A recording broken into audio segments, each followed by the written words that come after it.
Hi, I'm Heather Pemberton-Levy. We are live in the Smarter with Gartner social studio at Gartner IT Symposium Expo in Orlando, Florida. And I am joined by Daryl Plummer, Vice President, Analyst, and Gartner Fellow. Hi, Daryl. Hi, how you doing? And Daryl is going to talk to us about the Gartner Top 10 Strategic Predictions for 2020 and Beyond, which came out today. You just shared it with attendees at the conference. I did. And we released it out onto digital. It's on Smarter with Gartner, the press release and out there. So we're really excited to talk about it. It's always an anticipated list, one of our most popular pieces of content. It's fun for me too. I get to play Karnak, the prognosticator of the future. Right, exactly. I mean, who doesn't want to hear about predictions, right? And they're really exciting this year. We're going to talk about the theme in a minute, and you will get to ask Daryl your questions later in the program. So post them in the comment section. We'll be taking them in a little bit. But first I want to talk a little bit about how you compile the list each year and how you came down to the 10 that made it onto this year's list. Well, that's actually a difficult process because we source predictions from all across research and advisory services. And in that process, we usually get some 150 predictions to start with, and we've got to boil them down to 10. So the hard part is to be able to go through all of them and say, what makes a top prediction? What's compelling that will be interesting to a wide range of people?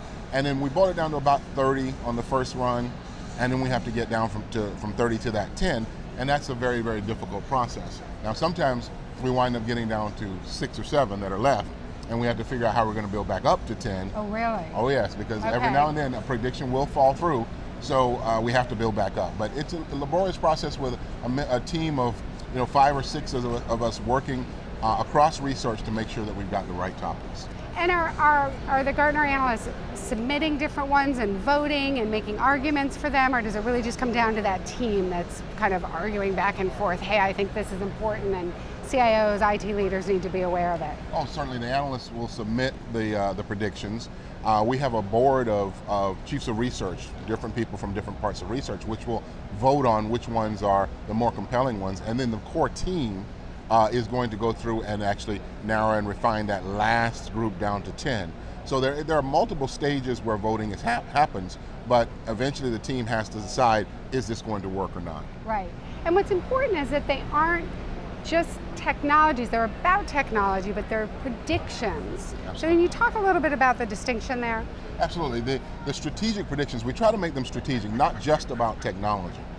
But they are predictions, which is a statement about the future of something that will happen in a time certain. Now, we try to also make people understand that our predictions are not just statements about the future, they are planning assumptions. Assumptions about the future on which you can base your plans for the next few years, 3 to 5 years usually. And in that process, we're trying to make a concise statement. We usually say 21 words, around there is good, and something that people can act on.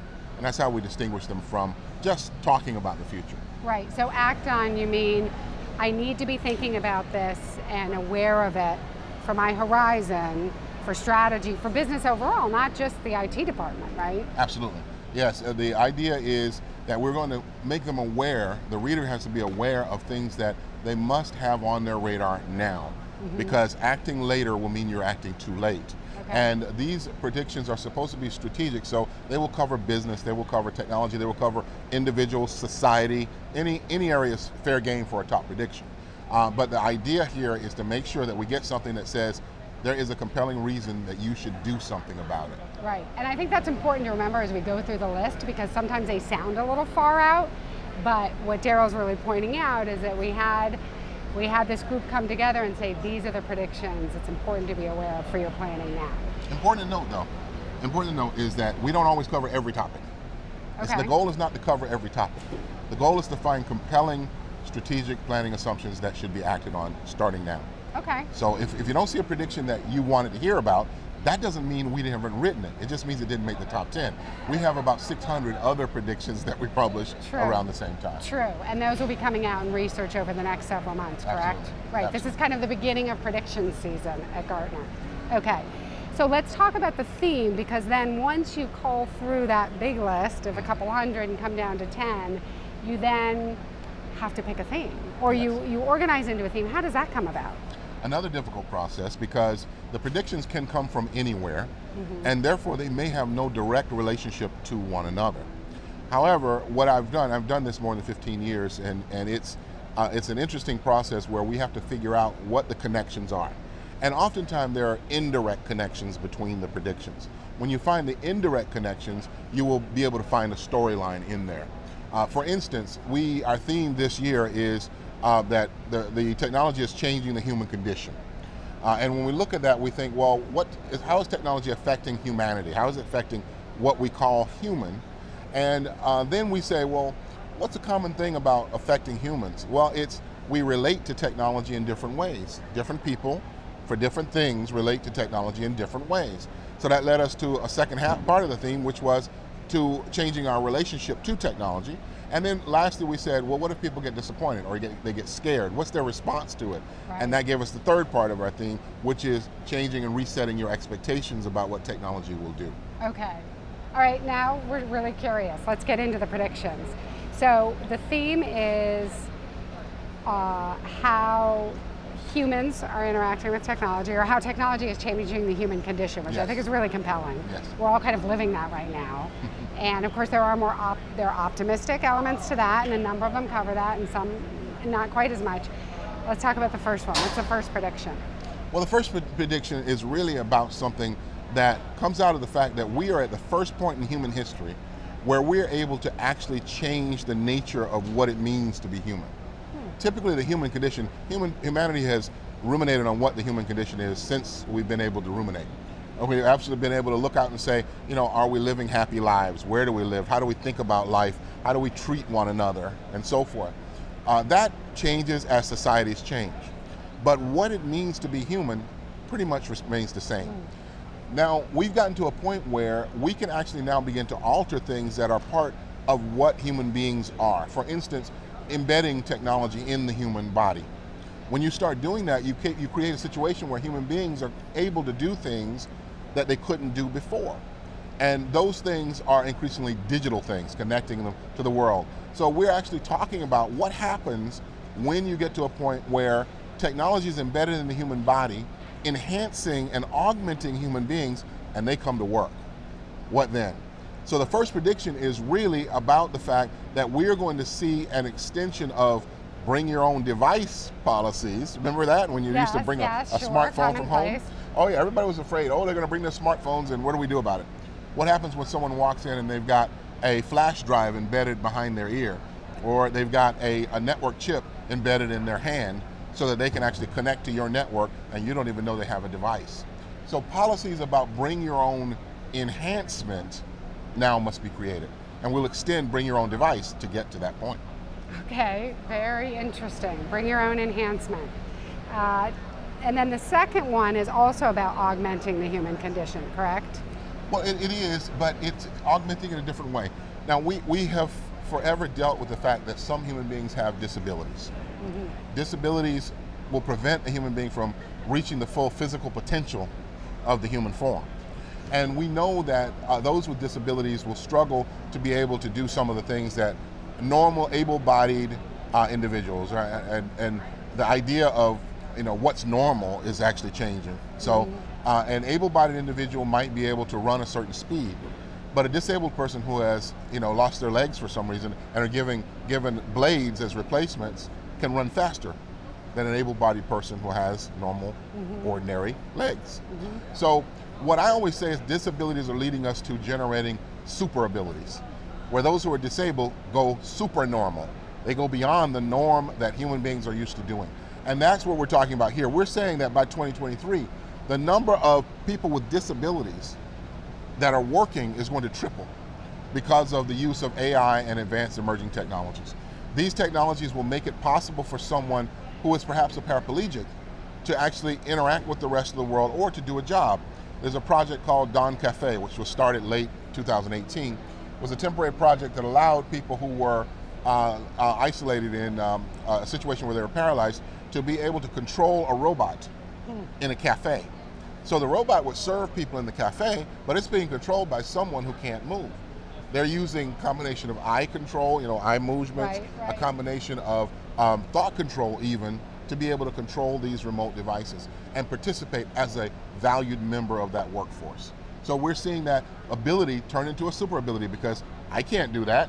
And now with disabilities gaining technology edge, the super abilities are beginning to emerge. That's fascinating, and really brings a whole population into a new place. Absolutely. Through the use of technology. Absolutely. Now, and the nice thing about it, just an addendum there, is only 31% of disabled people are employed at this point. so this makes a huge impact. Huge impact, huge impact. It's an untapped pool of talent. And not only that, but companies that employ and use disabled workers are more productive, they are more profitable, okay, and they are more effective places to work. So it's a good thing all around. Right, certainly. Okay, now the next one though has a different angle. I think you were channeling my teenagers, and when you were talking about shopping and the potential that it can become an addiction, right? Because Yes. you know, technology, it's incredible when we hear about what it can actually enable that could not have been enabled otherwise, like with disabilities. But then it also creates its own ills sometimes with shopping. So talk to us about that prediction. Well, human beings are creatures of habit. We always do the same things over and again. Now think about this. Every time that you go and take your shower, you know, when you finish your run, your 5-mile run, you're running 5 miles a day, right? Oh yeah, for Okay, sure. yes. After you finished it, you go in the shower, you probably start washing yourself in the same spot every time. You know, now think about that. That will really creep you out, because I always start by washing right here. And the notion that people have habits that they do over and over again leads to the idea that people are addictive by generation of those habits. Okay. Now we have a lot of things that we do that can be addictive. We do things that draw us in, and the reason why addiction happens is often because of chemical responses in the brain. Endorphins are released that make us feel good, and so we want to do it more. Right now, social media has us all addicted. We're always online to see what happens. When someone posts something about you, Right. it makes you feel good, you want to see more. Now, translate that to the advertisements that you see in social media. That takes you into shopping, and the experiences in shopping are getting more addictive too. Right. Because the user experience is designed to draw you in, to let you see all of the options that you could buy, to see what all the deals are. And if you don't respond, they give you more deals. And it's making it so that people who shop are being able to be locked into this addiction of, I need more, I want more, I'll get more. And when you do too much of it, you get bankruptcies, Yeah. you get debt, and that can be a bad thing. Or you have to return a lot. Absolutely. So it's a growing thing, and we're saying that the World Health Organization is going to declare online shopping an addictive disorder. Interesting. And it's where technology just enables a human condition, though, is what you're talking about, the psychology behind it, which is interesting as well. The next prediction is around that area as well, which is talking about emotion AI playing into that. Yes. You want to talk about that? Well, the prediction is around the idea that emotion is going to be used to actually determine what advertisements you see. Okay. And if you think about it, we can now track facial expressions. We can identify faces, with AI. We can also identify your emotional state, Right. based on the tone of your voice, based on the expressions on your face, even based on your body temperature. So now, since we can do that, we are in a position where advertisers will exploit your current emotional state. They'll be able to say, you're happy today, so I'm gonna fill you up with advertisements that leverage your happiness towards a purchase. If you're unhappy, I'm gonna send you advertisements that are designed to make you happy, and then you'll want to buy more from me. So they're targeting us based on the emotions that we're displaying at any given time. Now we know, if you have a virtual personal assistant, a Siri, a Cortana, an Alexa, Google Home, whatever one you have, we often interact with them in very human ways. Some people are very rude to them. Some people are very nice to them. But imagine a day when you're rude to your virtual personal assistant and it's rude right back. And imagine a day when you're nice to it, and the nicer you are to it, the more deals you get on products that you can buy. Interesting. You see, so it can be used either way. If you want to be nice, you can get benefits. If you don't want to be nice, you might get it thrown back in your face. But it is interesting that they don't respond back, you're welcome, when you say thank you. Because Some do. Okay, some do, and if you program them, they do. But Interesting. It sounds creepy when you talk about it, but I think that like with most advertising now, even that's not driven by emotion, when you get it and it's relevant, you're still happy to get it. Yes. So I suppose if it's reading your emotions and it's serving you up something that makes you feel better, if you're unhappy, you'd probably welcome it. You will probably welcome it Until it becomes a shopping addiction, yes, right? Okay. An addiction. I always say, check what your kids are doing, because they can get addicted to it as well. And if they're buying things on an account that you're not watching regularly, it can really build very quickly. Right. But we mostly are worried about adults who are just, it's just in the consumer culture to such a degree that they have to have it. Now, my worst thing is when I'm on social media and they provide those advertisements. I always feel like I got to have that. I got to have it now. Yeah. And they're always useless things that I don't need. Of course. But in the moment, I'm feeling like I got to have it. And more of those ads are associated with the kinds of things I've been texting or tweeting, or the subjects that have been posted on my feed, and they're definitely trying to exploit it. Right. So tracking, though, makes a difference in these situations from a broader level. Yes. Do you want to talk about that as far as the prediction that talks about a bigger level of tracking? Well, I understand that these predictions are tied together. As I said, indirectly they're tied together, so they create a theme. If we think about the prediction around the addiction to shopping, and then connect that to the emotion tracking, you see that emotion tracking can actually make it more likely that you're going to shop more. So those two are related. Yes. Then there's a third one about behavior tracking, an internet of behavior, if you will, where everything that we do is tracked as an event. So human actions become an event that's tracked by someone, which could be a facial expression or an explosion of emotion, and they could use that. So now we're tied to the other two predictions, but this one is a little more insidious even than the other two, because when you have companies tracking your very actions, they can either be very helpful to you or they can go too far. Now, most people would think, I don't want anyone tracking my actions, but in fact we do. We want them tracking our actions to keep us safe, to actually give us advantages. If you look at something like, Allstate has an app that actually tracks how you drive your car, give you insurance premium benefits because you drive well, and if you drive badly, they can actually, punish you for that. Now, this kind of tracking we welcome. What we don't welcome is if they start tracking every time we do a jackrabbit start from some stop, or every time we exceed the speed limit. We don't want that kind of tracking, because we begin to perceive it as tracking that's going to try to shape our behavior towards a norm that we really don't necessarily want to always adhere to. But there's a balance point. You got to find it. Now, we use this term tequilibrium to talk about the balance between digital and non-digital capabilities. But even within digital, there's a balance of helpful versus intrusive that we have to actually watch out for. When we look at the intrusive side, it can get really bad. It can be good too. In China, they have the social credit system, which allows you to get better credit from better social behavior, worse credit from bad social behavior. So it can go either way. I don't know about that one. Okay, we're going to keep moving. Maybe we'll come back to that if we have time. Right. There's a lot we could talk about there.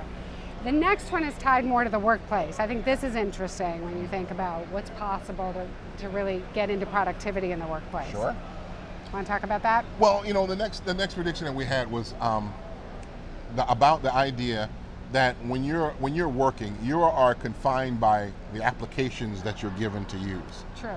Now, who out there who hasn't complained about an app that they've been told they have to use? Well, no, I'm sure no one complains. Yeah, right. But it's something you could complain about.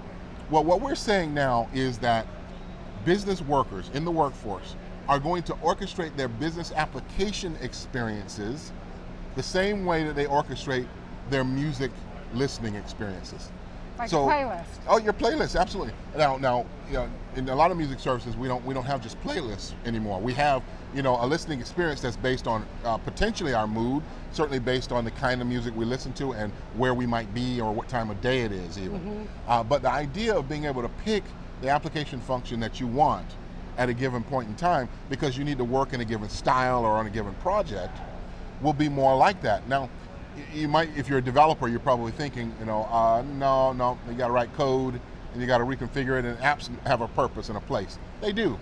But the reality is that we have now had an application explosion. All the parts have broken up into little pieces and they're all over the place.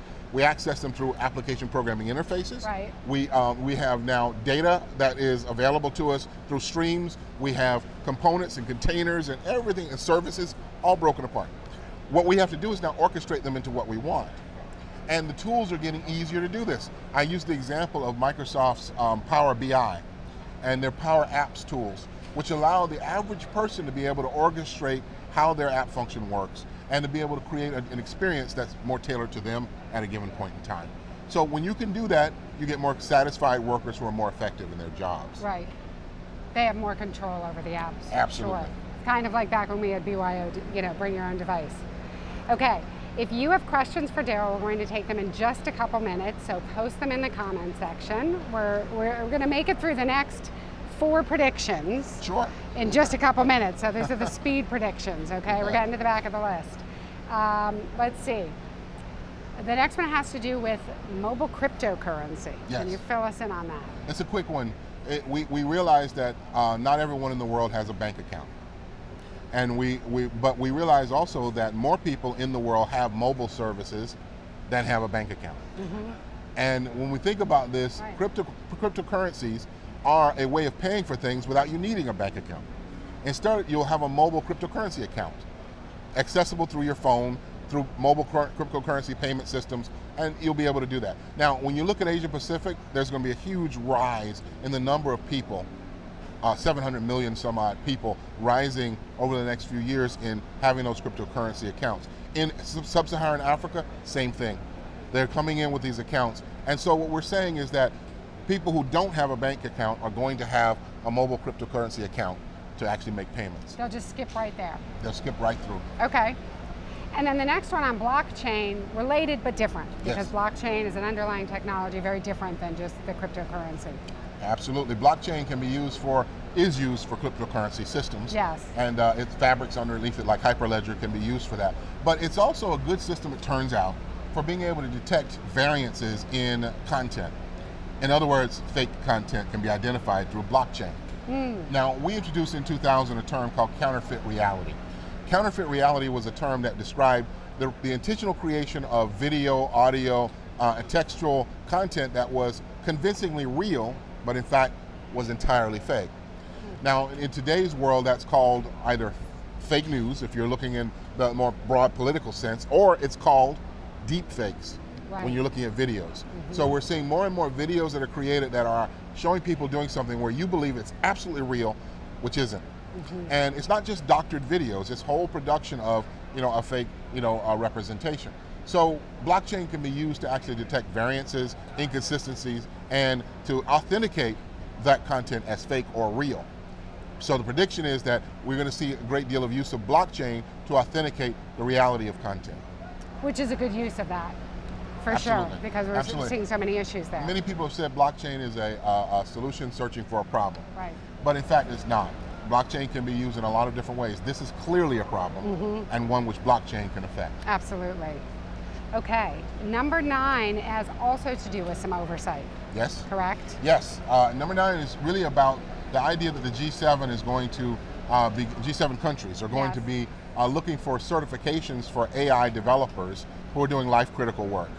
Now, when you look at what happens with AI, developers have to learn a whole new style of development. It's not just writing algorithms, it's about setting up mathematical relationships.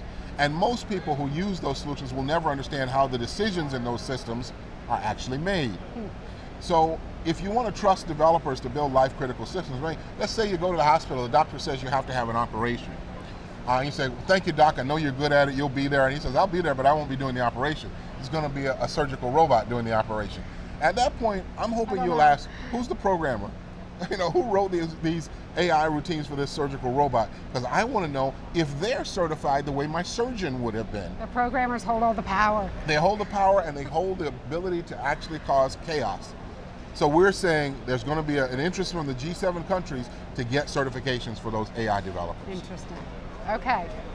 So for the 10th prediction, you're talking about timelines for digital innovation, which ties into a lot of this, correct? It does, because all of this is really about how you live in a digital society. And a digital society needs digital services. So businesses are going to have to deliver more and more digital services to the societies that it serves. Now, I've said many times that digital is something that's not something that you are, it's something that you do. Okay, because many companies say, well, when will I know I'm a digital business? Right. And I say it's irrelevant when you know when you're a digital business. The question is, are you doing enough digital things? And the more of them you do, the more you can support your society digitally to help solve problems. Unfortunately, we have noted that at this point, for large traditional enterprises, not the ones that were born digital, but those traditional enterprises, it's going to take twice as long and cost twice as much to transform to digital. Really? Mostly because the operations of the business are very, very interwoven with processes, technologies, and procedures that are hard to break out. And the harder they are to break out, you can't do that one thing which is magical in digital, which is to blur the distinction between the real physical world and the virtual world. In any real great digital solution, you will see that kind of distinction being made, where the physical world and the virtual world blur, whether it be using a human form robot or a virtual personal assistant or an AI advisor. They're using sensors to tell what's going on, what's your face look like, where are you standing, and so forth. So we're able to blur those things and we get digital. It's just going to take companies longer to get there than we'd hoped. Okay, very interesting 10 predictions. Now we're ready for our viewer questions. Are you ready? I am. We have some that have come in. Okay, Carlos from Norway asks, what is the most requested topic out of the predictions to discuss from clients and prospects? Well, that's interesting. Yes, and it's pretty easy to answer. The most requested topic is a broad category of capabilities called AI. Everyone wants to talk about AI. Now, everyone will have their own spin on what they want to talk. Machine learning, conversational user experience, deep learning, all these things can be categorized under the broad umbrella of AI. But it is the most consistent thing that we're asked about. Now, if you would ask me this question 10 years ago, it would have been cloud. Sure, yep. And cloud is still one that is there. We get asked about it a lot, but AI has really begun to rise in importance. Okay. Question 2, Arvind from India, how do we draw a line between helpful and intrusive? The line between helpful and intrusive is, by and large, dependent on your own personal preference. If you think about this, now, let me expand on it, because it's not just your personal preference. Your personal preference comes from, quite often, your cultural, situation. Some cultures will accept more tracking, more intrusion than others. Western cultures tend to push back on any kind of tracking because we all read George Orwell's, 1984. And so we're all paranoid about Big Brother. Now, societies where there are a lot more people who have much more close-knit relationships across all those people will be less concerned about that. So how do we find a line? It's a personal decision in the end, but when the solution is giving you a value proposition you didn't have before, versus when it's actually taking information from you that it does not need in order to give you the value proposition, that's where the line exists. Right, makes sense. Okay, our third question. David from Utah asks, what effect will change management have on software adoption as it pertains to digital transformation? Well, change management is a discipline that has been around for quite a long time. Here's the problem. Change management is about managing changes often in systems or processes or what people do. The problem is that digital is now about not only change, but it's about innovation and it's about disruption. Those are three different things. All right, change, here I just made a change if I move my cup from one side of the table to the other. But I didn't create any new value proposition. No. It's still a cup, I can still pick it up, I can still drink from it, whatever I want to do. Innovation is about creating a new value proposition. And when you create a new value proposition, you may add new processes that you're not familiar with, you've never done before. And your change management process itself may need to be altered. And further, when you go to disruption, which would be changing the very nature of the drink, maybe it turns from water to wine, which neither one of us can do. But if it did, then all of a sudden there's a disruption that changes the nature of what you're drinking, the purpose for drinking. And that requires an even newer set of skills. So change management can hold it all back if we only think about change in the way we thought about it in the 80s, 90s, and 2000s. Right. We have to start thinking about innovation and disruption and what that means to our skills in managing through. Right. Okay. Our last question is from Paul in New York, and he asks, what is your position on voice technology adoption in 2020? Voice technology adoption, I'm a big fan. You know, now the thing is that voice technology has really come such a long way that we are getting the ability to have voice in everything. No matter where you are, no matter what you're doing, you can have voice response. Of course, you don't necessarily want to be in a cubicle sitting in an office where everybody's talking to their computer and every computer's talking back. So there are circumstances where you have to mix voice, interaction with proper, sonic technology to broadcast sounds directly to your ears, or to wear headphones or whatever you do. But my belief is that 2020 is going to be a year of voice. It's going to be a year where we say that voice moves from just a mechanism for input of information to a mechanism for all sorts of things, like diagnosing your condition, a health condition. We can diagnose early onset dementia from the sound of your voice. And healthcare organizations are going to be using that to actually, and certainly insurance organizations, to pinpoint when a person may be ready for a policy or not. So I think voice is going to be there. We will find that voice is very useful in a lot of ways that we may not have thought about before. Now I'll tell you that a lot of the virtual personal assistants are very interesting at first, and then people sort of get used to them. They don't talk to them as much. But we will find that voice through chatbots, through stronger conversational user experience systems, and through the ability for people to actually have multi-part voice response, so multiple people in a conversation, that it will continue to rise. So I think 2020 will be a good year for voice. Okay, I did get one last one in we're going to take really quickly, and then we will finish up.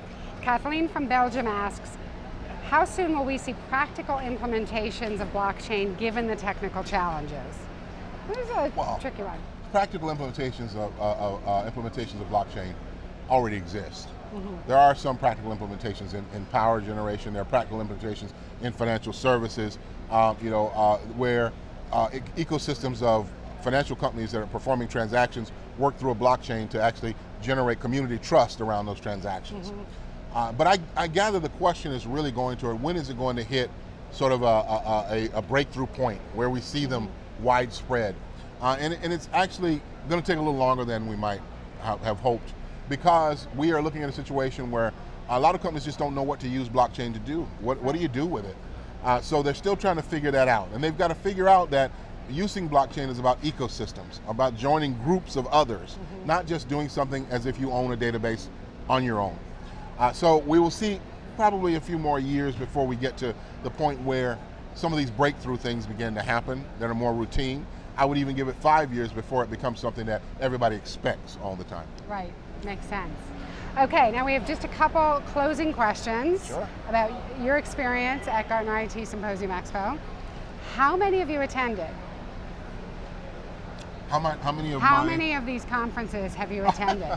If you've lost count, it's okay. I have not lost count. This is my 24th Gartner IT Expo Symposium. That's great. My 24th. No, I'm not counting all the other ones that happen all around the world. Okay. Because if I count all of them, about 75. But just in Orlando, it's 24. But 75, including Barcelona and Gold Coast and all the other locations. If we could convince the conferences team to add a new city, and they do add new locations, we just have Toronto last spring, what city would you encourage them to launch one in? It's easy, Honolulu. I'm there. I got to get back there. We'll do live coverage. And finally, what's your one piece of advice for attendees to get the most out of Gartner IT Symposium Expo? Well, my advice to get the value is to talk to people. Talk to your peers, talk to the analysts, grab them in the hallways, don't let them get to their next meeting. Whatever you got to do, you got to talk to people. Because the whole purpose of this is community. It's about bringing people together to share experiences, to share ideas. And if you don't do that, if you just go to the sessions and take a few notes, you'll miss the flavor of the event. So you've got to talk to people, and talk to them not only in the morning and in the afternoons, but talk to them late at night, after they've had a few to drink. That's when it gets really interesting, and some of the more interesting conversations start there and end up in a booth with an analyst during a one-on-one the next day. That's the thing that you have to do to really make this sing. Great. Well, thank you so much, Daryl. It was a pleasure talking to you. We loved hearing about the predictions. Thank you for joining us. Stay tuned for more live coverage here, and visit Smarter with Gartner for our live coverage of Gartner IT Symposium Expo. Take care.